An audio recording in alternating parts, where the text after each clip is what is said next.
आपने मुझे मांग संख्या 45 में बात रखने की अनुमति दी, जिसके लिए आपको धन्यवाद। वन और पर्यावरण, इन दो विषय पे इन सालों में इतनी चर्चा हो रही है कि मान लो वे कोई नया खोज हो। पर्यावरण की जो महत्वपूर्णता है हमने सदियों से माना है, लेकिन इन सालों में जो पर्यावरण को जकड़ के रखने की कोशिश कर रहे हैं, जो वैज्ञानिक है, उन्होंने भी पर्यावरण की महत्वपूर्णता मानी है। फिर भी स्थिति तो यह है, ख़ास तौर से बड़े शहरों में, कि कोई एक पेड़ भी लगाए तो चर्चे का विषय हो जाता है। वन विभाग के अनुसार 1960-61 में राजस्थान का वन क्षेत्र 39,420 स्क्वायर किलोमीटर्स था, जो 2019-20 में 32,845.3 स्क्वायर किलोमीटर्स पे आ गिरा। यह अपने आप में वन विभाग की कार्यशैली बताता है, लेकिन वन क्षेत्र घटना सिर्फ वन विभाग की जिम्मेदारी नहीं है। अलग भी काम होते हैं जिसके कारण वन क्षेत्र कम होता है, जो दूसरे विभागों की जिम्मेदारी है। एक मशहूर पर्यावरणविद जॉन म्योर ने ये खूब कहा है, वे भगवान ने पेड़ों को संभाला है, अकाल, बीमारी, हिमस्खलन, हजार आंधियों और बाढ़ों से बचाया है, मगर मूर्खों से न बचा पाए। यह एक कटु शब्द है, कटु वाक्य है, लेकिन ये सच है, क्योंकि पर्यावरण के जो नुकसान पहुंचाते हैं वे आमतौर से या तो घमंड से करते हैं, अहंकार से करते हैं, या खुद के स्वार्थ के लिए करते हैं। और पर्यावरण ऐसी चीज़ है जो सबके लिए है, पर्यावरण का असर सब पे पड़ता है। तो अगर कोई पर्यावरण को अपना मान के या पर्यावरण को नुकसान पहुंचाए तो उनके लिए हम और क्या करेंगे। यह एक इत्तेफाक है कि 1960-61 से 2019-20 तक सरकार ज़्यादातर विपक्ष दल की ही रही है। और हम सबको भी याद है या मालूम तो होगा कि 60-61 में बड़े शहरों में हरियाली थी और छोटे शहरों में पर्यावरण साफ था, लेकिन जो भी पर्यावरण के नीतियाँ थे वो तो कागज़ पे रह गए, जो हम आज भुगत रहे हैं। दुनिया भर में पर्यावरण के लिए नीतियाँ हैं जो दुनिया भर मानती है। ख़ास तौर से है कि हमको पर्यावरण के प्रति सावधानी दिखानी चाहिए। जहाँ नुकसान हो रहा है वहाँ बंद करें, नुकसान शुरू की जगह से बंद करें, जो नुकसान कर रहा है वही भरपाई करे, वही सुधार करे। और एकीकरण की का सिद्धांत कि पर्यावरण कोई एक विभाग की जिम्मेदारी नहीं है, सब विभागों को साथ में मिल के पर्यावरण संभालना है। वनीकरण भी पर्यावरण का एक भाग है और इसके भी कुछ सिद्धांत है जो दुनिया भर में माने गए हैं। एक कि जहाँ हरियाली हो, जहाँ जंगल का ज़्यादा नुकसान ना हो, वहीं से शुरू करें। जो स्थानीय लोग हों उनको साथ में लेके चलें। वनीकरण के साथ और भी उद्देश्य जोड़ें, जैसे कि कार्बन फुटप्रिंट घटाना या दूसरे पक्षी जानवरों को, पौधों को संभालना।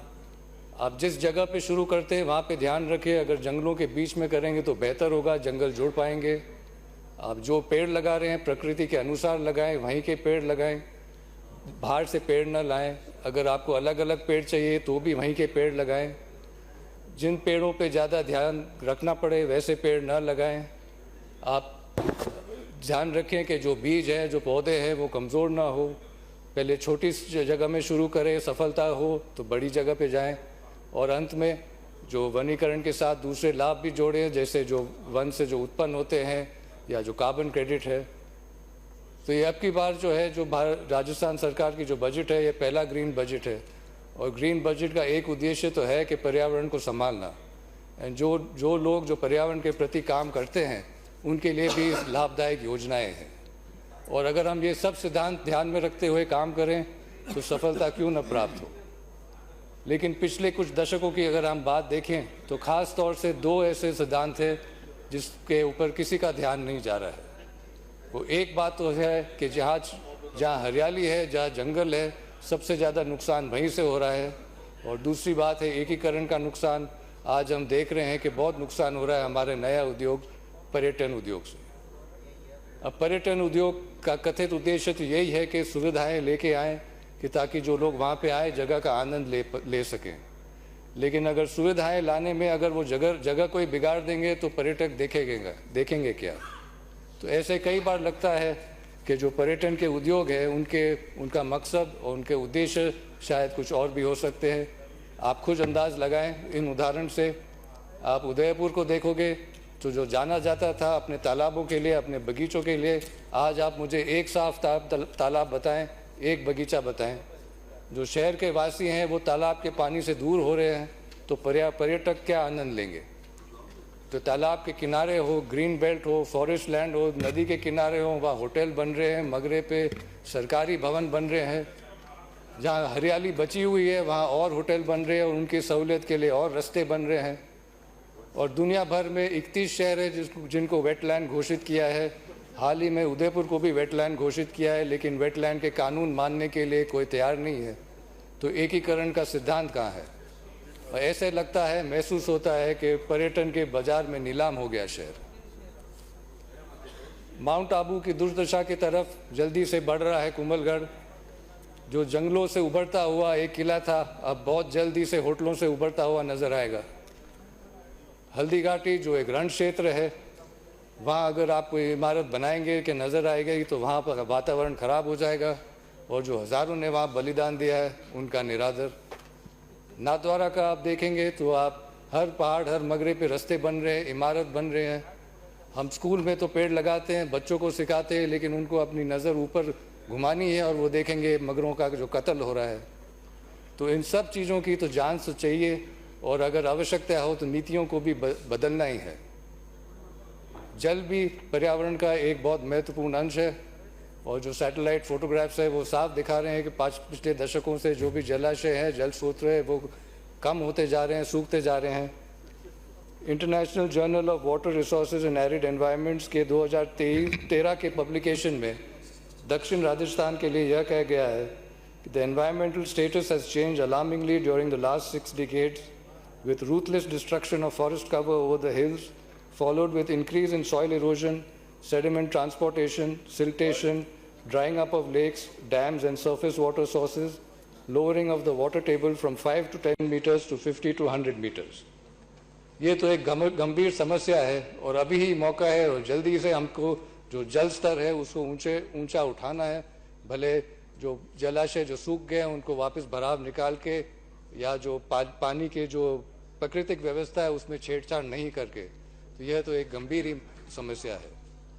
और जहाँ तक पर्यावरण की तरफ हमारी तो जिम्मेदारी है।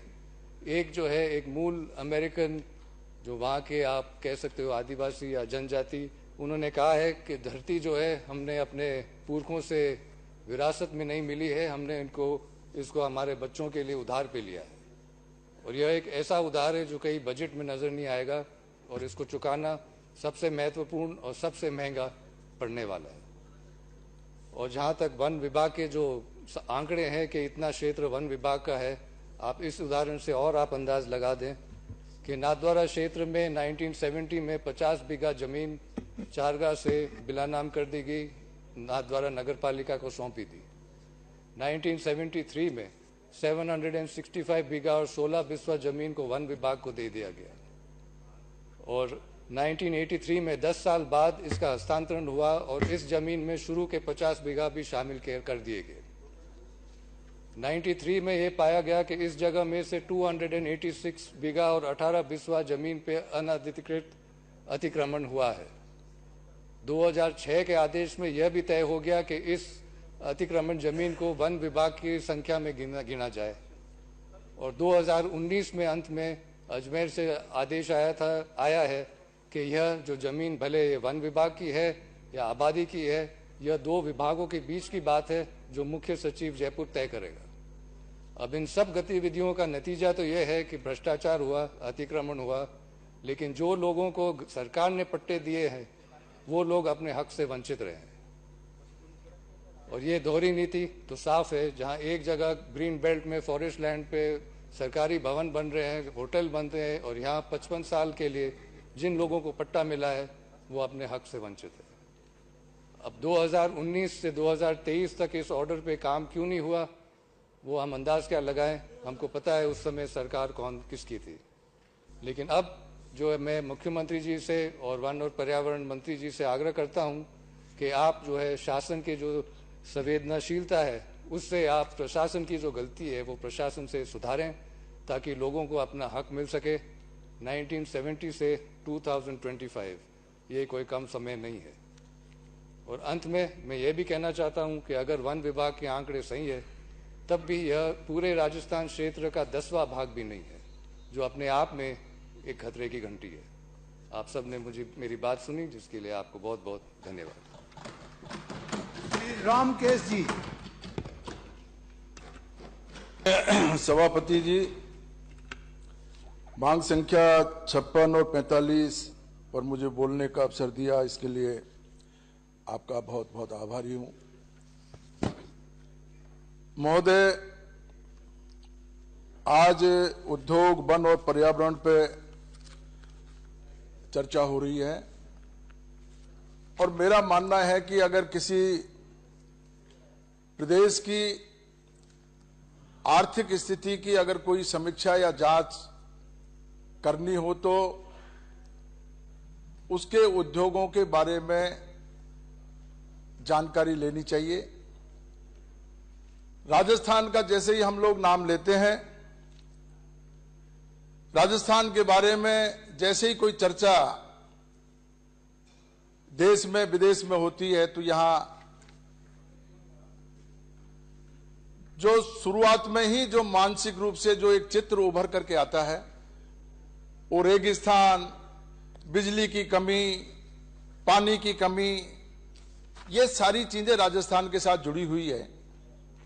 हालांकि मुझे गर्व है इस बात का कि राजस्थान के जो उद्योगपति हैं उन्होंने न केवल भारत में वरन पूरे विश्व में अपनी छाप छोड़ी है, अपना नाम कमाया, राजस्थान का नाम ऊंचा किया है। लेकिन फिर भी हम लोग, यह हमारा दुर्भाग्य है कि हम उन हस्तियों का, उन उद्योगपतियों का जो हमारे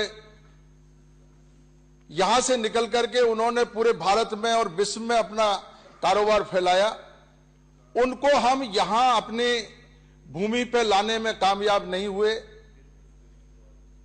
हमने उनसे सामंजस्य नहीं रखा या उनके अनुभवों का हमने लाभ नहीं उठाया। कोई भी कारण हो सकता है, लेकिन यह निश्चित है कि जो व्यक्ति अपने घर से निकल करके बाहर जाकर के अपने कारोबार में अपना नाम स्थापित कर दे तो निश्चित रूप से उसमें कुछ न कुछ काबिलियत तो है और उनकी काबिलियत को पूरे वर्ल्ड ने माना है। तो हमको इस बात पे, माननीय मंत्री जी से मैं अनुरोध करूंगा कि हमें इस बात पे जरूर गौर करना चाहिए कि कहां हमारा कमी रही है, कहां हमारा लिकुना है, किस कारण से हम उनके अनुभव का हम लोगों ने उपयोग नहीं किया, उनको सामंजस्य में हमारे कहां कमी रही, ये हमारा